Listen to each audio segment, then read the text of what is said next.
보혈을 지나 하나님 품으로, 보혈을 지나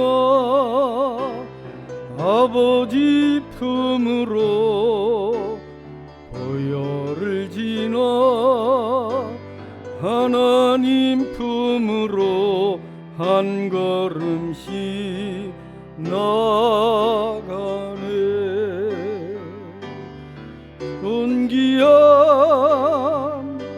주 보혈이 내 영을 새롭게 하시네. 존귀한 주 보혈이 내 영을 새롭게 하네.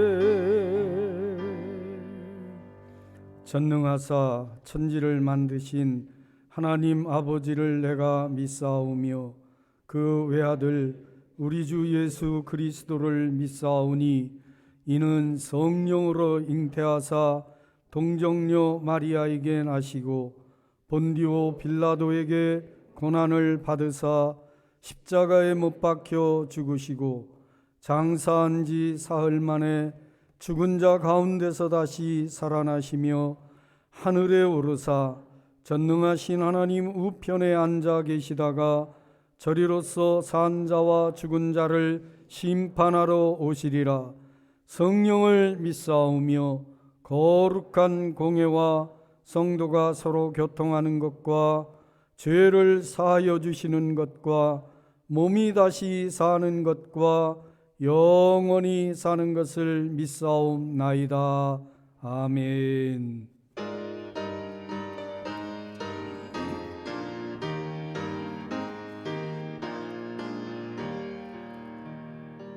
멸류관 보소서 주 앞에 드리세. 저 천사 기쁜 노래가 온 땅에 퍼지네. 내 혼합계여서 주 찬송하여라. 온 백성 죄를 속하신 만왕의 왕일세. 멸류관 보소서 주 앞에 드리세. 그 손과 몸의 상처가 영광 중 빛나네. 하늘의 천사도 그 영광 보고서 고난의 신비 알고자 늘 흠모하도다. 멸류관 보소서 주 앞에 드리세.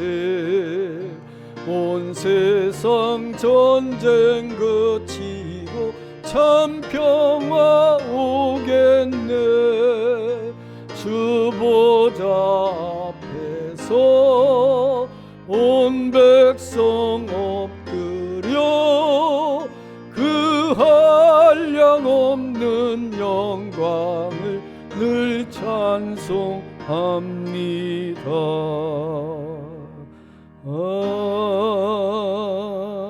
아멘. 교동문 10번 시편 16편입니다. 하나님이여 나를 지켜 주소서. 내가 주께 피하나이다.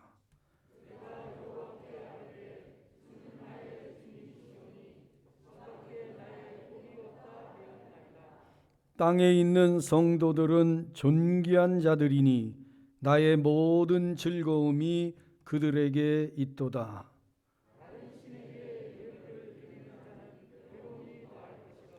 나는 그들이 드리는 피의 전제를 드리지 아니하며 여호와는 나의 산업과 나의 잔의 소득이시니 나의 분깃을 지키시나이다.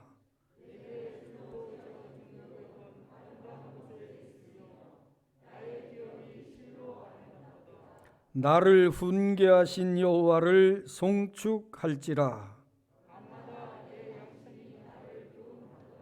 내가 여호와를 항상 내 앞에 모심이여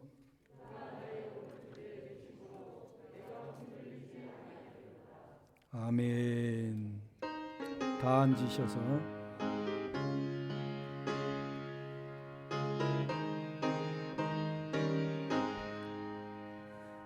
슬픈 마음 있는 사람 예수 이름 믿으며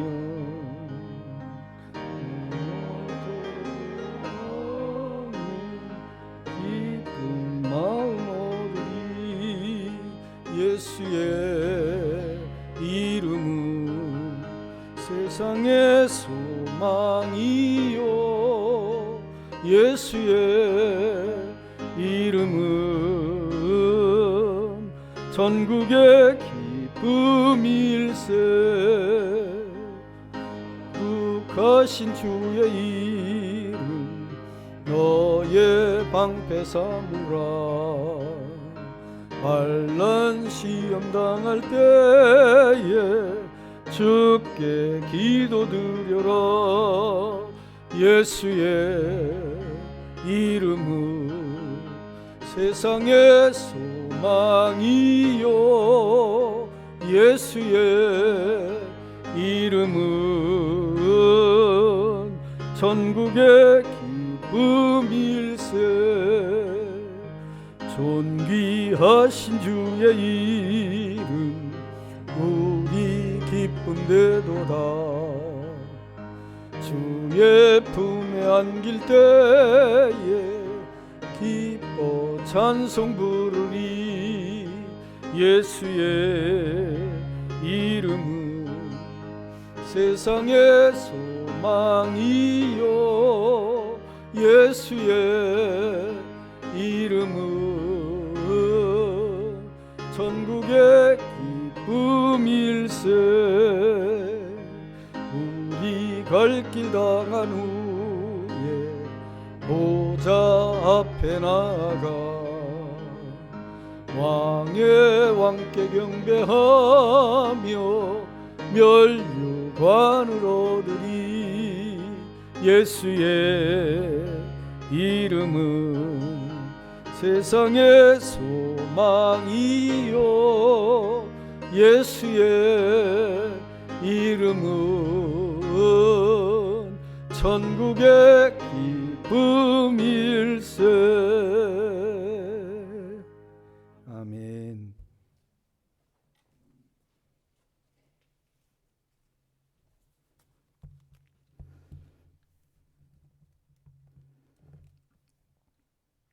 허물과 죄뿐인 저희들을 사랑하여 주시고 구원하여 주셔서 거룩한 주일 주님의 몸된 교회로 불러주셔서 하나님께 예배드리게 하여 주셔서 감사합니다.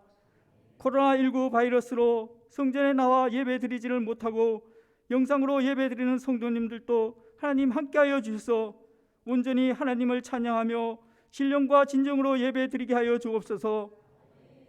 코로나 바이러스 백신이 개발되어 접종하고 있지만 사람들이 접촉하여 많은 사람들이 감염되고 확진자가 발생하고 있습니다. 하나님의 뜻과 섭리는 어디에 있는지 알지 못하지만 하루속히 전염병이 물러가게 하여 주옵시고 예배가 회복되게 하여서 하나님을 찬양하며 영광을 돌리게 하여 주옵시고 모든 일상생활로 돌아가게 하여 주셔서 어려움이 없게 하여 주시옵소서. 세계 강대국 사이에 이 나라 이 민족을 지켜주시고 인도하여 주시옵소서. 하나님을 잘 경외하며 섬기는 민족이 되게 하여 주시옵소서. 우리 좋은 이웃교회도 하나님 사랑하여 주셔서 하나님이 기뻐하시는 교회가 되게 하여 주옵시고 성령 충만한 교회가 되게 하여서 구원받은 자들이 더하게 하여 주시옵소서. 예수님께서 부활하셔서 제자들에게 평강을 물으시며 하나님께서 나를 보내신 같이 나도 너희를 보낸다고 말씀하셨습니다. 성령을 받으라고 하셨습니다. 예수님께서 십자가에 죽으실 때 숨어서 두려워하며 떠났던 제자들이 부활하신 옛 주님을 만나고 성령 체험을 하고 변화되어 죽음도 두려워하지 않고 주님을 증거하며 나타내었던 것처럼 우리들도 부활의 주님을 만나게 하여 주옵시고 거듭나게 하여 주셔서 담대히 주님을 증거하며 나타내게 하여 주시옵소서. 기름 부어 세워주신 담임 목사님 붙잡아 주셔서 말씀을 증거하실 때 회개하며 세례를 받고 제사함을 받게 하시고 성령 받아서 날마다 구원받는 사람들이 더하게 하여 주시옵소서. 교단 총회장님으로 그동안 수고하고 애쓴 것이 헛되지 않고 많은 열매를 맺게 하시고 남은 임기도 잘 마무리하게 하시고 성총회가 되게 하여 주셔서 예수 대한 성결 교단이 부흥 발전되게 하여 주시옵소서. 사모님 건강으로 지켜 주옵시고 항암제 치료도 잘 받아 건강이 속기 회복되게 하여 주시옵소서. 모든 질병과 고통 중에 있는 분들도 하나님 기억하여 주셔서 나는 치료하는 여호라고 말씀하셨습니다. 하나님의 치료의 광선을 비추어 주셔서 깨끗이 치료함 받고 건강이 회복되어 하나님께 감사와 영광을 돌리게 하여 주시옵소서. 우리 좋은 이웃교회 설립 33주년을 맞아 2021년 하나님께 기쁨을 드리는 교회가 되게 하여 주셔서 하나님과 동행하며 영혼을 구원하며 찬양과 감사를 드리는 성도님들이 되게 하여 주시옵소서. 교회 학교가 또한 부흥되게 하여 주옵시고 다음 세대를 세워나가게 하여 주시옵소서.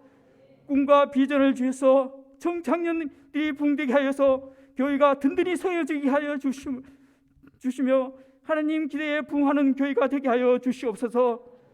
냉당방 시설도 완비되어 여름에 시원하게 예배드릴 수 있도록 하나님 도와주시옵소서. 이 모든들이 협력하여서 선을 이루게 하여 주시고 하나님을 뜻을 이루게 하여 주시고 하나님이 기뻐하시는 교회가 되게 하여 주시옵소서. 감사를 드리며 예수님의 이름으로 기도드립니다.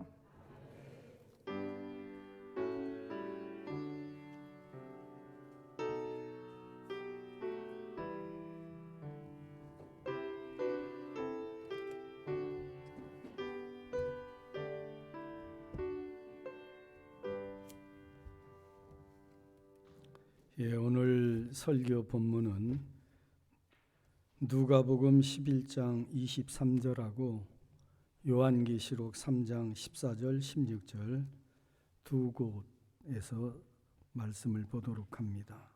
먼저 누가복음 11장 23절 제가 받들어 읽습니다. 나와 함께 하지 아니하는 자는 나를 반대하는 자요 나와 함께 모으지 아니하는 자는 해치는 자니라.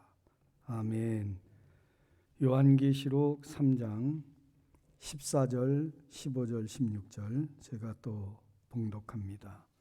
라오디게아 교회의 사자에게 편지하라. 아멘이시오 충성되고 참된 증인이시오 하나님의 창조의 근본이시니가 이르시되 내가 네 행위를 아노니 내가 차지도 아니하고 뜨겁지도 아니하도다. 내가 차든지 뜨겁든지 하기를 원하노라. 내가 이같이 미지근하여 뜨겁지도 아니하고 차지도 아니하니 내 입에서 너를 토하여 버리리라. 아멘. 살아계신 하나님의 말씀입니다. 우리 잠시 기도합니다. 참 좋으신 아버지, 예배 후 한 주간도 저희들을 지켜 인도해 주시고 특별히 전염병이 유행하는 가운데도 지켜주신 은혜를 감사합니다. 또 4월 한 달도 부활의 주님과 부활의 은혜 안에서 참 하나님을 소망하며 승리하는 삶을 살도록 인도해 주신 은혜도 감사합니다. 이 시간 신령과 진정으로 예배하는 자를 찾으시는 하나님 앞에 나왔습니다. 우리에게 한량없는 은혜를 나리어 주옵소서. 하늘의 신령한 복으로 땅에 기름지고 아름다운 복으로 저희의 삶을 축복하여 주시옵소서. 제단에 속한 권석들 가운데 여러 어려운 형편 가운데 있는 이들 일일이 보시고 들으시고 아시는 하나님께서 저들의 삶을 책임져 주시고 선한 길로 인도하여 주시옵소서. 선포되어지는 말씀 은혜가 되게 해 주시옵소서. 예수님 이름으로 기도드리옵나이다. 아멘.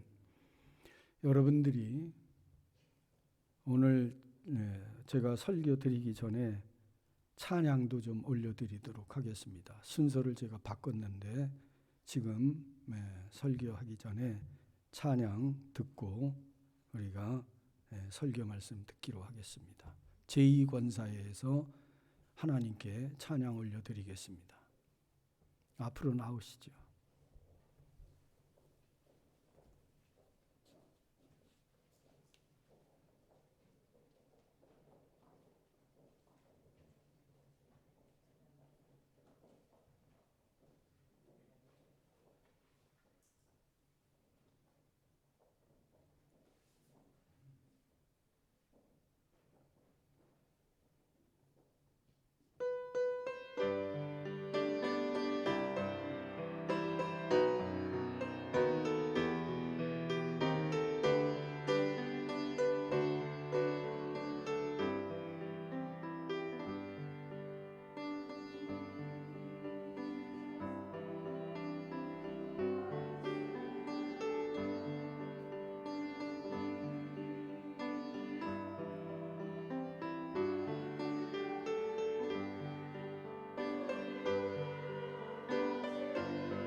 감사합니다.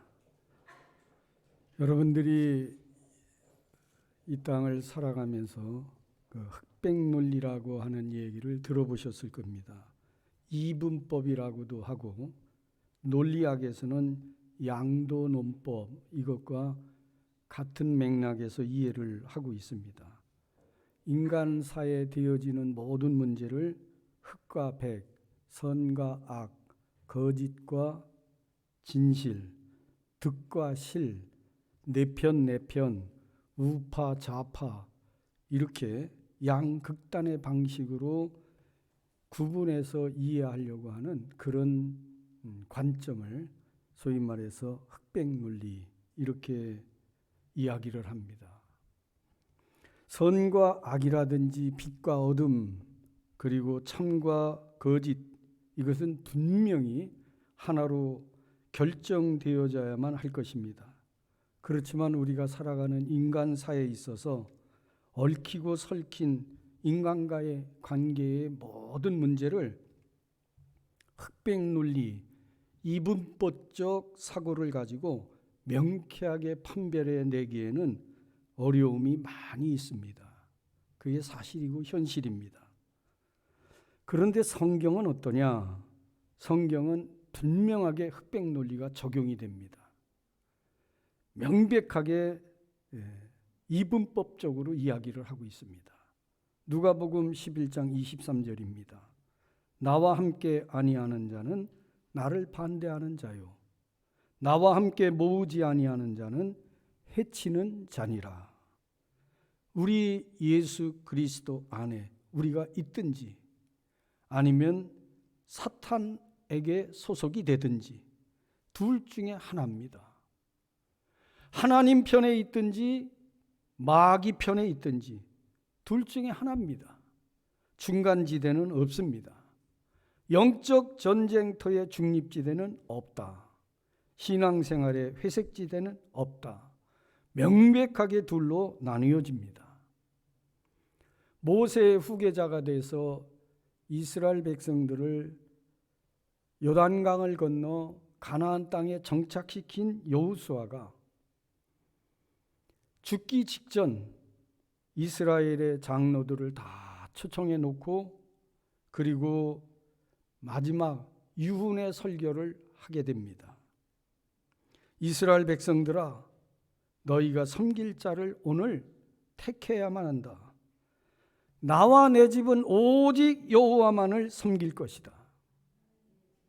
너희들이 요단강 저편에서 이방인들이 섬기던 신들, 또 이 땅에 우리가 정착을 하면서 이 땅 원주민들, 특별히 아모리 족속들이 섬기던 신들, 어떤 신들이든지 누가 참신인지 너희가 분명하게 판단하고 하나님을 섬기든지 아니면 이방 신들을 섬기든지 섬길 자를 택해라.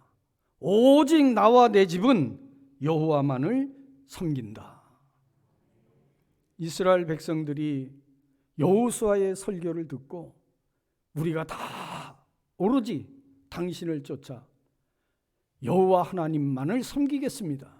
그런 다짐을 하는 장면이 여호수아서 24장에 기록이 되어 있습니다. 분열 왕국 시대 북이스라엘 왕국의 선지자로 활동했던 엘리야, 그 엘리야가 아합 왕을 만나 단판을 짓습니다. 정말 여호와 하나님이 참신인가? 아니면 이세벨 왕비가 가지고 온 왕이 지금 정책적으로 밀어붙이고 있는 바알 신이 참신인가? 갈멜산에서 대결을 해봅시다. 그리고 유명한 갈멜산상에서의 대결이 있게 됩니다. 우리가 잊기 잘 아는 내용입니다.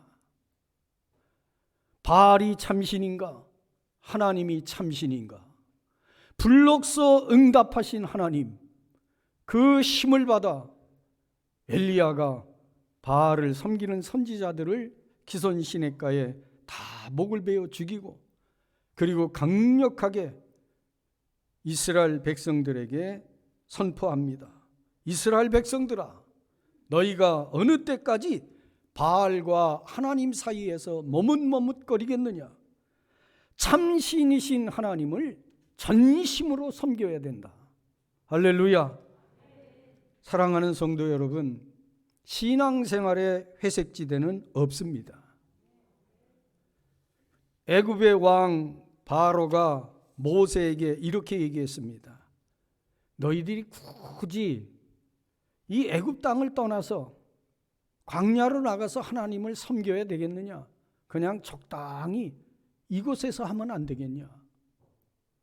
아니면 너희가 가되 짐승이나 자녀들은 놓고 가라. 이렇게 타협을 하면서 하나님을 섬기겠다고 하는 이스라엘 백성들을 붙잡아 두려고 했습니다. 그렇습니다. 우리가 신앙생활을 하는데 세상은, 악한 마귀는 계속해서 신앙생활 그렇게 미친 듯이 할 필요가 뭐가 있겠느냐고, 신앙생활 너무 그렇게 기폐하지 말라고 갖은 유혹을 합니다. 여러분, 신앙생활 적당히, 신앙생활 너무 깊게 이렇게 미혹하는 것은 마귀의 미혹입니다. 바울 사도는 베스도 총독 그리고 그런 권력자들 앞에서 분명히 얘기했습니다. 내가 이렇게 포박된 것 외에 예수 그리스도를 섬기는 일에 너희들은 나를 미쳤다고 하지만 나를 그대로 따르는 것, 본받는 것이 옳지 않겠느냐고. 이렇게 결박된 것 외에는 내가 여러분들 앞에 부끄러울 게 하나도 없다. 신앙생활하는 데 있어서 여러분, 우리가 단단히 각오해야 됩니다. 히브리 기자는 이야기했습니다. 유대 민족이지만, 이스라엘 백성이지만 애굽의 왕자로 입양되었던 모세, 애굽 왕가에서 온갖 왕족으로서 부귀영화를 누렸던 모세입니다. 그러나 그가 결단했습니다. 히브리 기자는 말했습니다. 믿음으로 모세가 애굽의 왕자로서의 삶을 포기했다. 하나님의 백성과 고난받기를 잠시 죄악의 낙을 누리는 것보다 더 좋아하고 그리스도를 위하여 받는 수모를 애굽의 모든 보화보다 더 큰 재물로 여겼으니 이는 상 주시는 이심을 바라봄이라. 믿음의 주에 온전케 하시는 이인 예수를 바라보고 부활의 주님을 바라보고 나아가는 우리에게 있어서 여러분, 신앙생활에 중립지대는 있을 수 없는 거예요. 온전히 그리스도 안에 있든지 하나님 편에 서든지 아니면 세상 편에 서든지 마귀 편에 서든지 둘 중에 하나를 결단해야 됩니다. 성경은 분명하게 얘기합니다. 나와 함께하지 않는 사람은 나를 반대하는 사람이고 나와 함께 모으지 않는 사람은 해치는 사람이다. 가만히 있기 때문에, 가만히 있었기 때문에 저는 중립자입니다. 그렇게 말할 수 없습니다.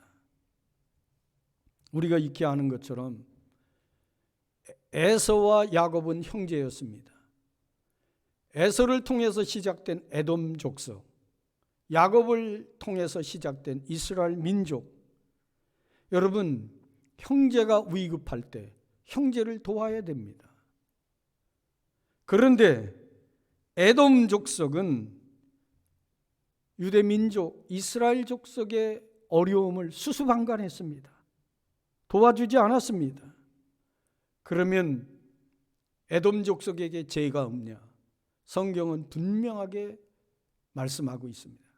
에돔 족속의 죄를 하나님이 물으셨습니다. 수수방관죄, 방임죄라고 하는 것이 있다는 걸 우리는 잊어서는 안 됩니다. 예수님이 사마리아 사람에 대한 비유를 했습니다. 유대인 한 사람이 여리고로 내려가다가 강도를 만났습니다. 모든 걸 빼앗기고 그리고 거의 죽게 됐습니다. 예루살렘에서 일을 마치고 여리고로 내려가는 제사장이 강도 만나 거반 죽게 된 사람을 보았습니다. 그러나 외면하고 갔습니다. 성전에서 수고하고 일하는 레위인도 그것을 지나가다가 강도 만나 죽어가는 신음 중에 있는 사람 보았습니다. 그러나 외면하고 그냥 갔습니다. 유대인들이 사람으로 여기지도 않는 사마리아 상인이 지나가다가 그 강도 만나 죽어가는 유대인을 보았습니다. 여러분, 어떻게 했습니까? 정성을 다해 치료했고 주막으로 데려가 밤새도록 간호했습니다.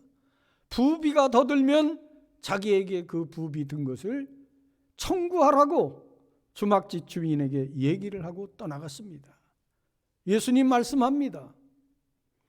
너희 생각에는 이 강도 만난 사람의 이웃이 누구냐? 자비를 베푼 사람입니다. 제사장, 레위인, 강도, 같은 맥락에서 이 세 사람은 다 같이 죄인들입니다. 흑백 논리, 그 논리 속에서 명명백백해집니다. 방관자가 되고 구경꾼이 된다는 것은 실상은 악의 편에 있는 것입니다. 하나님 편에 있지 않다는 것을 의미합니다. 우리는 흔히 이렇게 얘기합니다. 세상에 돌아가는 일들에 대해서 가만히 있었기 때문에 나는 해치지도 않았고 반대하지도 않았다고. 여러분, 그럴 수가 없는 겁니다. 성경적 진리, 신앙생활에 있어서는 중립지대가 없다. 여러분, 예수님의 비유 속에 어떤 귀신 들린 사람이 있었습니다. 귀신이 나갔습니다. 귀신이 나가서 두루 찾아봅니다. 어디가 좋을까? 그런데 이전에 있던 것보다 더 좋은 자리를 찾지 못해 이전에 자기가 몸담았던 그 사람에게 돌아와 보니 깨끗이 청소됐습니다. 아, 여기가 내가 이전에 있던 곳이 더 좋다. 내가 있어야 되겠다. 그래서 다른 동료 귀신들도 다 떼거지로 몰고 와가지고 그 안에 들어갔다. 여러분, 신앙생활 우리가 매일마다 더 열심으로 경건의 훈련을 해야 될 이유가 여기에 있는 것입니다.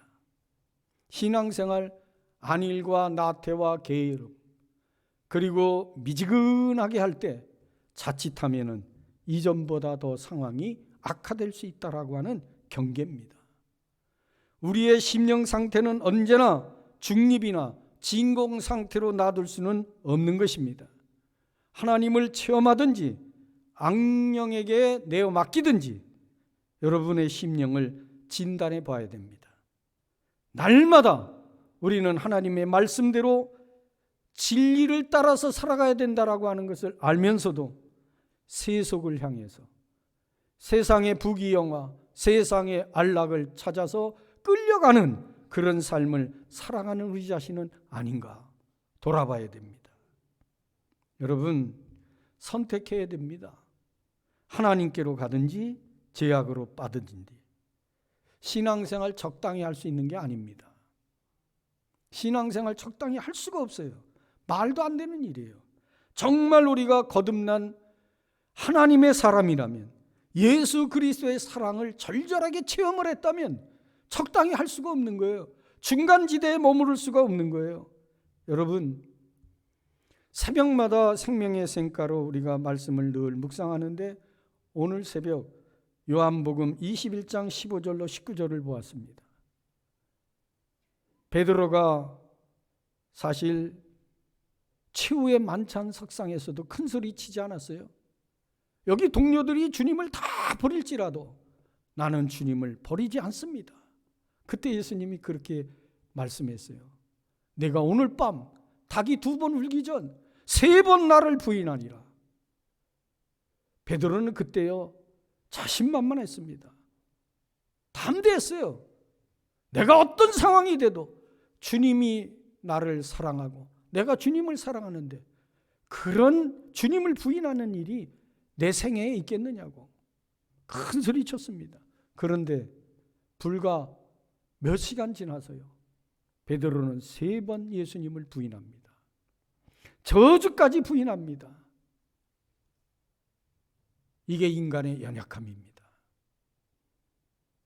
그런데 막달라 마리아가 예수님의 무덤이 비어 있다고, 누가 시신을 옮겼다고 깜짝 놀래 베드로와 요한 사도가 달려가지 않습니까? 여러분, 빈 무덤을 확인합니다. 그리고 그날 저녁 제자들은 부활하신 예수님을 만나게 됩니다.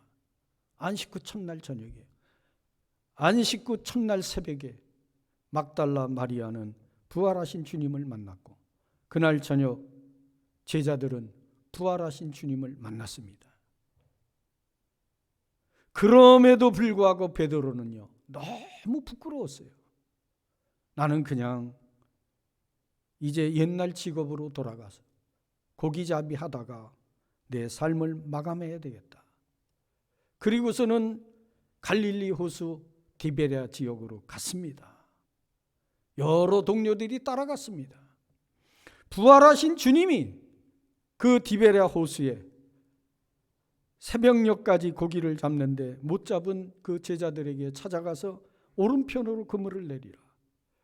오른편으로 그물을 내리니 153마리의 큰 물고기가 잡혔습니다. 요한 사도가 주님이시다. 베드로 너무 반가워 겉옷을 두른 채로 헤엄을 쳐 나왔습니다. 그리고 모닥불을 피워놓고 부활하신 주님과 함께 조반을 먹었습니다. 모닥불 앞에서 3번 예수님을 부인했던 베드로를 치유하시기 위해서 부활하신 주님은 조반을 같이 들고 3번 베드로에게 물으십니다. 요한의 아들 시몬아, 네가 이 사람들보다 나를 더 사랑하느냐? 베드로 대답합니다. 내가 이 사람들보다 주를 더 사랑하는 거 주께서 아시나이다. 3번씩 대답합니다. 여러분, 예수님은 베드로에게 관계를 물으시고 계십니다. 오늘 저와 여러분에게 예수님이 관계를 물으십니다. 내가 너를 위하여 몸버려 피 흘려 네 죄를 사했고 영원한 영생의 소망을 주었다. 이 큰 사랑, 이 사랑이 그대로 우리에게 전이되어 감동이 되었다면, 그 사랑의 체험자가 되었다면 우리도 주님을 사랑합니다. 주님에 대한 사랑의 고백이 베드로처럼 있어야 됩니다. 그리고 이런 고백이 있다면 우리는 신앙생활에 중립적인 회색적 신앙생활을 할 수가 없는 거예요. 뜨거워져야 됩니다. 주님을 위해서 기꺼이 목숨까지도 드릴 수 있는 그런 헌신의 삶을 살아야 되는 것이에요. 그런데 오늘 신앙생활하는 많은 분들 보면서 참 안타깝습니다. 큰 교회, 많은 분들이 큰 교회를 갑니다. 큰 교회, 메모드 처치가 나쁜 것은 아니겠으나 과연 그곳에 가는 분들이 정말 주님을 뜨겁게 사랑하는 거듭난 그리스도인이냐라고 하는 것에 대한 질문을 던질 때가 있습니다. 제 스스로가. 여러분, 그분들이 큰 교회를 가는 이유 중에 하나가 통계로 나왔어요. 익명성 있는 신앙생활 하기를 원하는 익명의 신앙생활. 익명의 신앙생활이 뭐예요? 교회 나가서 그냥 조용히 예배만 드리고 성도의 교제도 안 하고 그냥 자기만의 신앙생활을 한다는 거예요. 주일에 예배 드리는 거. 그런데 교회라고 하는 거, 우리가 정말 거듭난 그리스도인이라면 그런 신앙생활이 신앙생활입니까? 그건 종교인의 생활이에요. 종교인. 정말 그리스도인이라면, 거듭난 그리스도인이라면 익명성을 가지고 교회 생활을 하는 건 아닙니다. 교회는 구원받은 성도들이 모여서 서로 간의 아름다운 교제와 지역사회의 영혼들을 책임지는 일과 그리고 구제와 선교와 그리고 봉사, 이런 여러 가지가 어우러지는 것이 교회의 기능입니다. 이런 순기능을 하나도 하지 않는, 그냥 예배만 드리고 아무도 모르게, 여러분, 그것이 정말 신앙생활인가? 뒤집어 볼 필요가 있는 거예요. 나를 위해 죽으신 예수님 앞에서 어찌 그리할 수 있단 말입니까? 예수님이 피로 값지고 교회를 세우셨습니다. 그리고 그 교회는 피를 먹고 자라는 곳입니다. 히브리 기자는 말합니다. 너희가 주님을 사랑하는데 피 흘리기까지는 아니하고, 오늘 저와 여러분에게 주는 말씀이에요. 주님을 위해서 우리는 피를 흘리느냐, 그런 희생이 있느냐 하는 거예요. 신앙생활에 방관자, 구경꾼, 이거 있을 수 없는 일입니다. 강조해서 말씀드립니다. 신앙생활에 회색지대는 없습니다. 교회는 계속해서 예배만 드리고 끝나는 것이 아니라 사탄의 권세를 물리치기 위한 복음의 나팔을 불며 소외된 이웃에게 위로와 안식처가 되어주는 곳이 되어야 되고, 좌로나 우로나 치우치지 않고 하나님께 충성을 맹세할 수 있는 헌신을 드리는 성도들의 모임입니다. 이게 교회예요. 오늘 소아시아 7교회에 부활하신 주님이 나타나셔서 소아시아 7교회를 진단해 주십니다. 그 중에 7번째 교회 라오디아 교회에 대해서 말씀합니다. 너희들이 왜 온천수처럼 뜨겁지도 않고 샘물처럼 차갑지도 않느냐. 너희들의 미지근함을 내가 책망한다. 여러분, 아토세이브닷컴에 보니까 곰팡이와 세균이 어느 온도에서 가장 잘 번식하는가? 섭씨 22도에서 25도, 따뜻한 그런 기온에서, 습도가 70에서 80%, 이런 기온에서 가장 많이 세균, 곰팡이가 번식한다.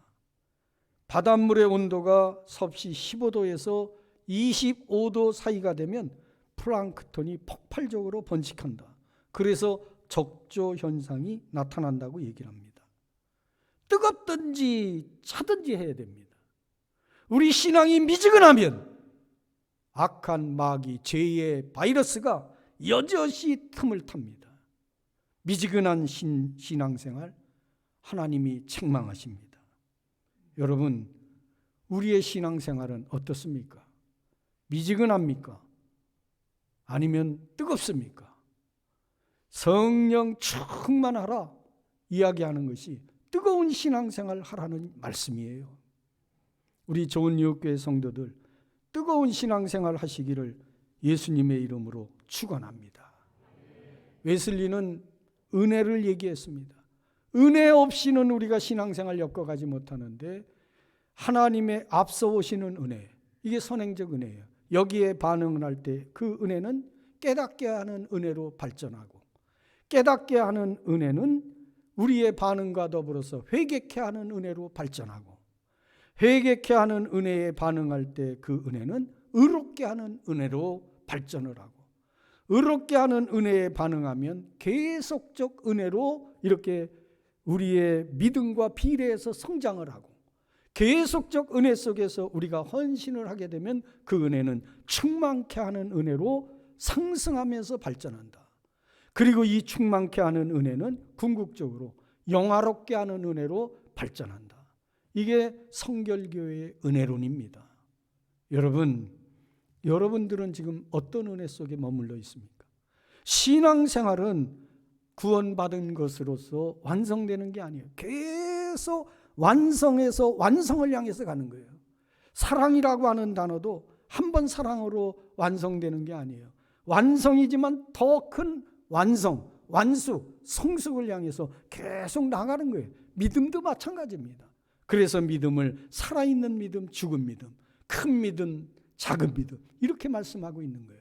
하나님과의 관계의 모든 일은 점점 나의 반응, 나의 믿음과 비례적으로 상승하면서 점점 깊어지고 커지고 넓어지고 이렇게 상승된다고 하는 사실이에요.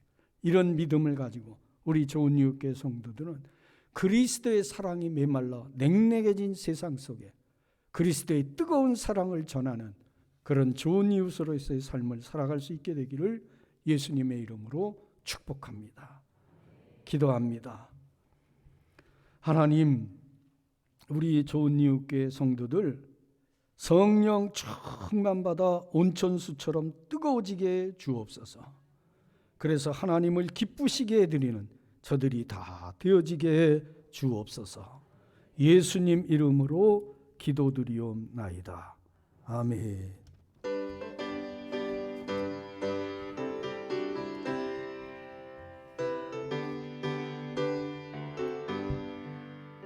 주의 음성을 내가 들으니 사랑한단 말일세. 믿는 마음으로 주께 가오니 나를 영접하소서. 내가 매일 십자가 앞에 더 가까이 가오니 구세주의 흘린 보배 피로써 나를 정케 하소서. 주여 넓으신 은혜 베푸사 나를 받아주시고 나의 품은 뜻 주의 뜻같이 되게 하여 주소서. 내가 매일 십자가 앞에 더 가까이 가오니 구세주의 흘린 보배 피로써 나를 정케 하소서. 주의 보좌로 나아갈 때에 어찌하니 기쁠까. 주의 얼굴을 항상 배우니 더욱 친근합니다. 내가 매일 십자가 앞에 더 가까이 가오니 구세주의 흘린 보배 피로써 나를 정케 하소서. 우리 구주의 넓은 사랑을 측량할 자 없으며 주가 주시는 참된 기쁨도 헤아릴 수 없도다. 내가 매일 십자가 앞에 더 가까이 가오니 구세주의 흘린 보배 피로써 나를 정케 하소서.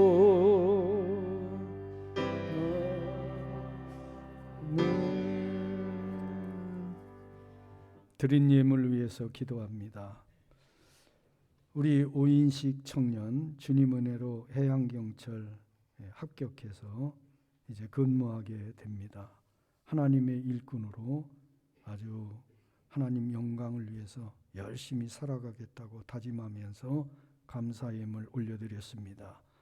하나님께서 동행하시고 또 하나님의 귀한 거듭난 일꾼으로 크게 쓰임받게 될 줄로 믿습니다. 좋으신 아버지, 감사 예물을 올려드리는 손길들 감사의 제목을 다 들으시고 더 많은 감사의 조건들을 허락하여 주시옵소서. 11조를 드립니다. 참 어려운 시기에 하나님의 사랑을 늘 마음에 새기며 감사한 마음을 담아 온 정성을 담아 사랑을 담아 하나님께 드리는 모든 예물들 하나님 기뻐 흠양하시고 축사 축복하여 주시옵소서. 11조가 더 풍성해지도록 직장과 사업장을 지켜 인도해 주시고 주일원금과 각양 제목을 따라 올려드리는 예물들 기억하시고 복내려 주시옵소서. 좋은 이웃교회는 창립 33주년을 맞이하게 됩니다. 33년의 생애를 살며 하나님의 온전하신 뜻을 이루어드린 다 이루었다 말씀하신 주님을 본받아 이제 교회를 세우신 주님의 뜻을 넉넉히 이루어드리며 참 주님 오시는 그날까지 성장해가는 좋은 이웃교회가 되도록 복의 복을 더하여 주시옵소서. 감사합니다. 예수님 이름으로 축복하며 기도드리옵나이다. 아멘. 교회 앞에 광고 말씀드립니다. 월요 목양 새벽 기도에 마을장, 목자, 교사, 임원들은 한 주간에 한 번만이라도 나오셔서 목장 식구들을 위해서 자기들이 받은 사명을 위해서 기도하는 귀한 일꾼들이 되어주시면 고맙겠습니다. 오늘 예배 후에 잠시 확대 사역자의 중직자들 잠깐 모이도록 하겠습니다. 5월 1일 그리고 매월 첫날 월삭 새벽 기도회는 계속 진행됩니다. 다음 주는 5월 첫 주로 총동원 가족주일 및 어린이주일로 지키는데 특별히 24개월 미만의 어린이들 헌화식을 하도록 합니다. 우리 좋은 이웃 교회는 성결교단은 유아 세례를 하지 않습니다. 다만 헌화식을 가름하니까 그렇게 헌화식에 24개월 미만의 어린이들 참여해 주시면 고맙겠습니다. 어버이 주일에는 어르신들 위한 조그마한 선물을 교회에서 준비해서 경로 효친의 이런 모습들을 교회가 솔선수범하도록 하겠습니다. 냉난방 설비 이제 견적을 2군데서 받았고 준비가 다 돼서 이제 다음 5월 중에 공사가 진행되도록 그렇게 하겠습니다. 성도들의 기도와 참여, 성물 참여를 부탁드립니다. 그리고 예수교 대한성결교단 총회가 5월 10일에 있습니다. 이번엔 코로나 때문에 앞으로 어떻게 될지 모르는데 현재 단계에서는 리썸 리조트 충청도 거기 어딘가 아산 지역인가에 있는 걸로 알고 있는데 그곳에서 저희들 총회를 지금 준비하고 있습니다. 더 이상 확산 유행이 되지 않으면 유행이 되면 영상으로 해야 되고요. 안 되면은 모여서 그렇게 총회를 하도록 했습니다. 원래 총회가 3일인데 2박 3일 하게 됐는데 하루에 마치는 걸로 그렇게 진행을 합니다. 오늘 강단 꽃꽂이는 제가 꽃꽂이보다는 화분을 좀 놓으면 좋겠다 해서 화분으로 그렇게 했습니다. 김철수 장로님, 김민진 성도, 박성준 우리 학생 생일 감사로 하나님께 드렸습니다. 환우들을 위해서 계속 중보하며 기도 부탁을 드립니다.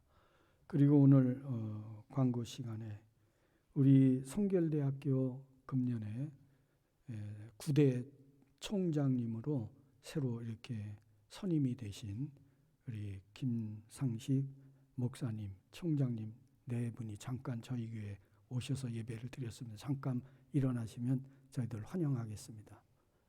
예.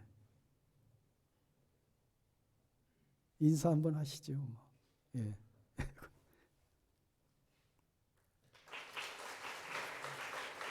고맙습니다. 예. 우리 이제 다 일어나셔서 53장 한 절 드리고 축도로 예배를 마치겠습니다.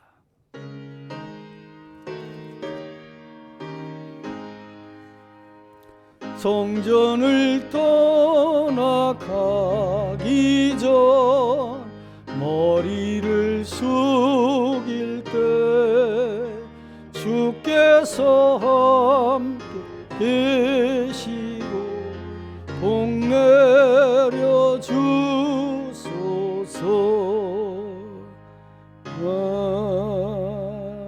아멘.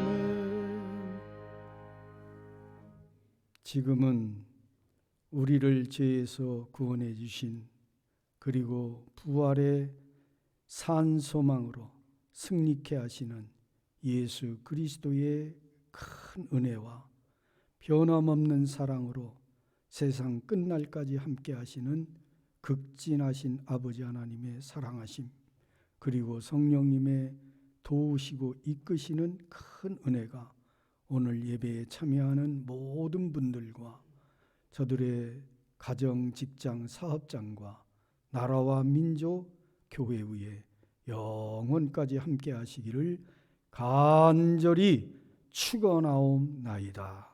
아멘.